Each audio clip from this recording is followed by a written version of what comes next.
My name is Lily.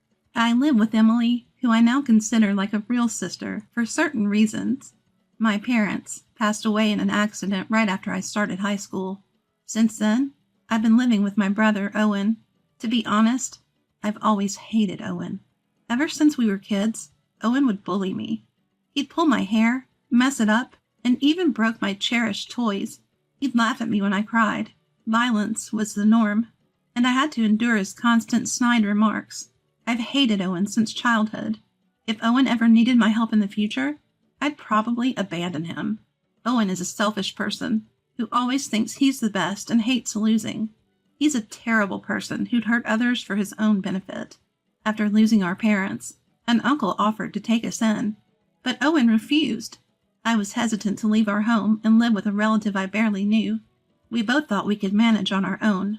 Living alone was tough, but we managed. However, Owen and I stopped talking. He started going out at night and hanging out with rough people. I started to hate Owen even more. A few years after Owen graduated college and started working, he suddenly brought home a girlfriend. Her name is Emily, and she's incredibly beautiful and elegant. I wonder where Owen met such a beautiful woman, and why she'd date someone as terrible as him. I didn't think they were a good match, but it's not my place to say. Emily said she'd be moving in with us. Isn't this a bit too sudden? Is Emily really okay with this?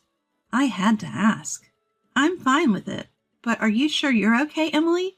We had a little disagreement with my dad, but my mom said it's an experience. If her dad thinks it's reasonable, and they've all agreed, then I have nothing more to say. And so, a beautiful woman named Emily moved into our home. After living with her for a few months, I realized she's an amazing person.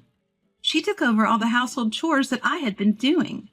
At that time, I had graduated high school, but hadn't gone to college. I had no ambitions and was used to doing housework. Above all, I didn't have the confidence to do housework while going to university. But Emily encouraged me to find my passion, saying it's never too late. Ever since my parents passed away, my life had been a cycle of chores and school. I'd wake up, make breakfast, do laundry, go to school, and then come straight home to clean and make dinner. I didn't have time for friends or part-time jobs. I was living like a mom during what should have been an exciting time in high school.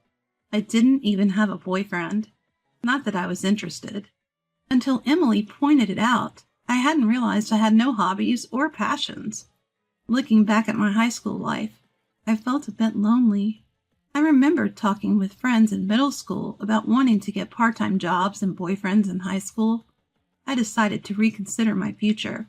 I thought I'd start with a part-time job, but I didn't want to leave all the housework to Emily, so I helped her whenever I could. One day it hit me. Is Emily actually amazing? I was pretty confident in my cooking skills since I'd been doing it ever since we lost our parents. I also often looked at books. I initially thought Emily, with her elegant demeanor, wouldn't have much experience with housework. I was wrong. Emily was perfect at cleaning, laundry, and especially cooking. Her cooking was so good, she could be a pro. And it made me wonder again, why is she with Owen, who has such a terrible personality? I started to admire Emily. I thought of her as a real sister. She said she felt the same way about me.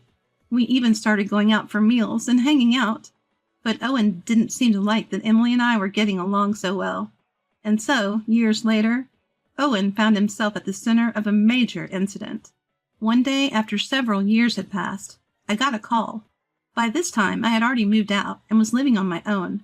The call was from Owen. For some reason, he was furious and yelled over the phone, "What are you doing on the day of the ceremony? You better not miss it." I responded, "What ceremony? I haven't received an invitation." Owen sounded puzzled and said, "Huh?" But I decided to tell him the truth. Why Owen thought he could get married after doing what he did was beyond me. Let's rewind to the time when Emily started living with us. After Emily moved in, the bullying had mostly stopped. But there was a day when Owen became physically violent toward me. It started because Owen was angry at Emily. Owen would take a lunchbox to work that Emily prepared for him. But one day, Emily overslept and couldn't make his lunch.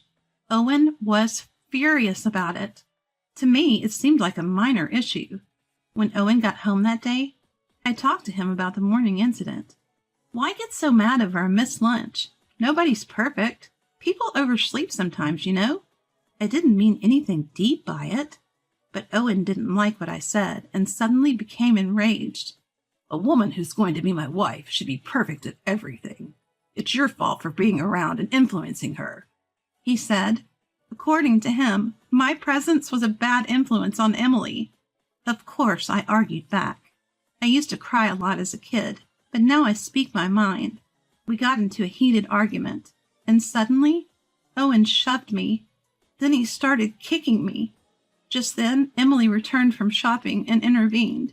She was angry at Owen, but Owen didn't calm down. And then I saw something unbelievable. Owen slapped Emily. He then left the house and disappeared. I was left stunned and couldn't move for a while. Emily was also frozen, holding her slapped cheek.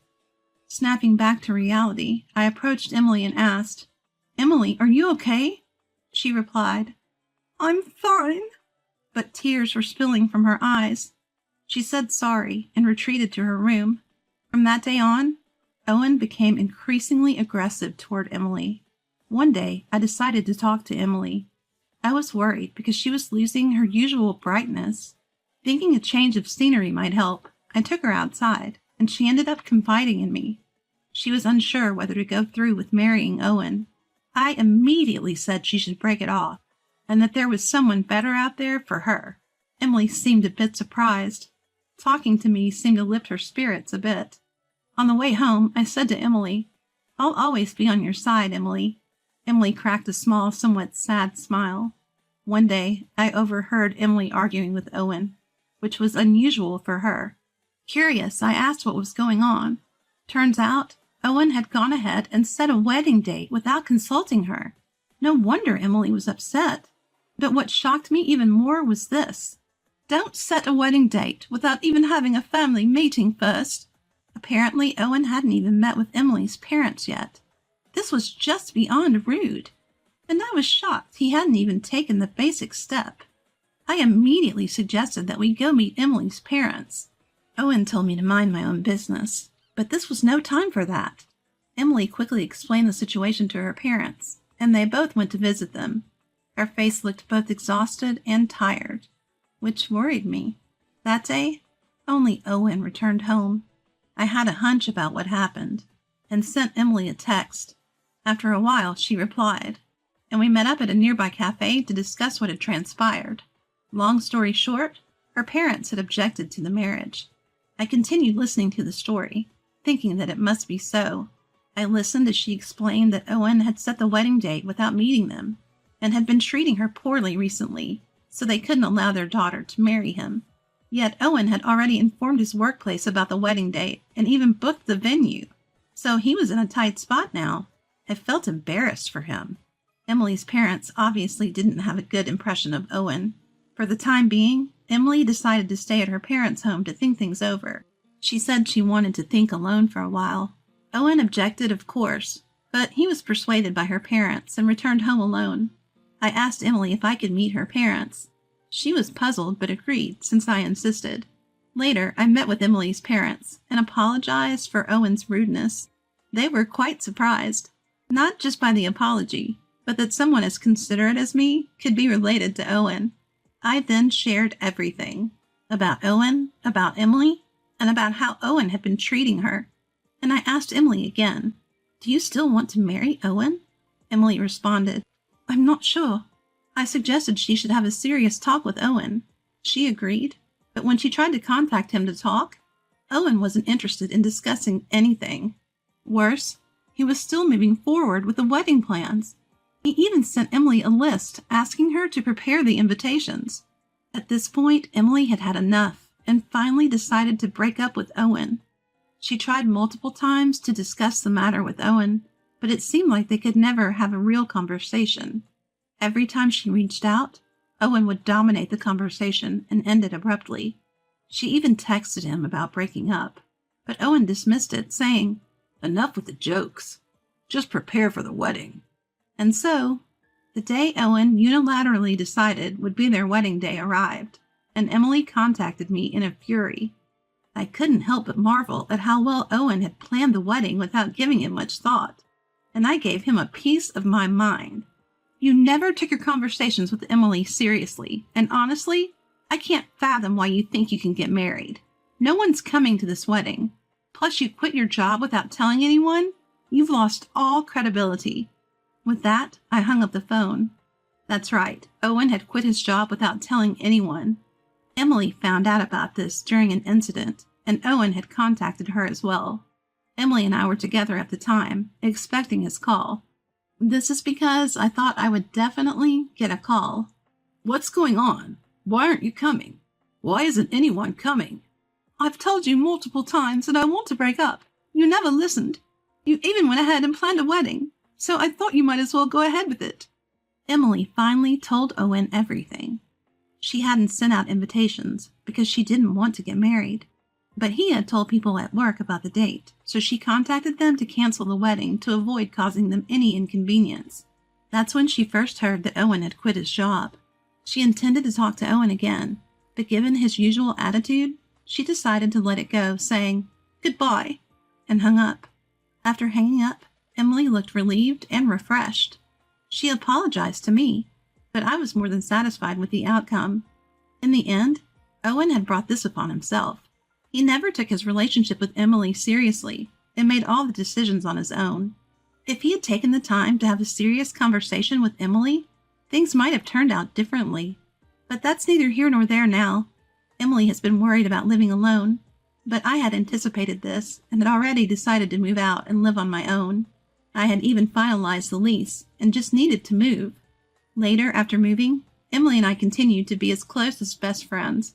I told her I would miss her as if she were my sister, but she assured me there was no need to part ways. Since then, we've gone out for meals, hung out, and even traveled together. I spent my days working part-time, trying to find what I really wanted to do. Emily, being the incredibly capable and thoughtful person she is, also started a part-time job where I worked. Emily is the whole package: beautiful, talented, and incredibly considerate. She quickly became popular at work. One day, Emily mentioned she might be getting stalked by someone. Given how amazing she is, it wasn't surprising. Worried, I decided to accompany her home whenever possible. Then one day, it happened. Emily was attacked on her way home. I couldn't be with her that day because I was sick. I thought the stalker had given up, but it turns out they were just waiting for Emily to be alone. She was almost dragged into an alley, but a passerby happened to rescue her. Emily was surprised to see the person attacking her. It turned out to be my older brother, Owen. Owen was arrested. I heard about it the next day. During police questioning, Owen admitted he had been stalking Emily, waiting for an opportunity. He acted because I wasn't there to protect her. Hearing this broke my heart. As much as I despised Owen, I never thought someone from our own family would commit a crime. Emily was shocked, of course, but I was even more devastated. I apologized to Emily and her parents and thanked the person who saved her. Emily's parents were very kind to me. "If you don't mind, would you like to live with me?" But I decided to move out for now and return to my parents' house. It was empty now that Owen was arrested, but I couldn't bear to leave a house filled with memories of my parents and childhood. Emily suggested we could live there together. After some thought, I accepted her offer. So here we are, living together in my old home. Today, we're visiting my parents' graves. Emily came with me. In front of my parents' tombstones, I silently apologized for Owen's crime and my failure to stop him, all because I couldn't stand him.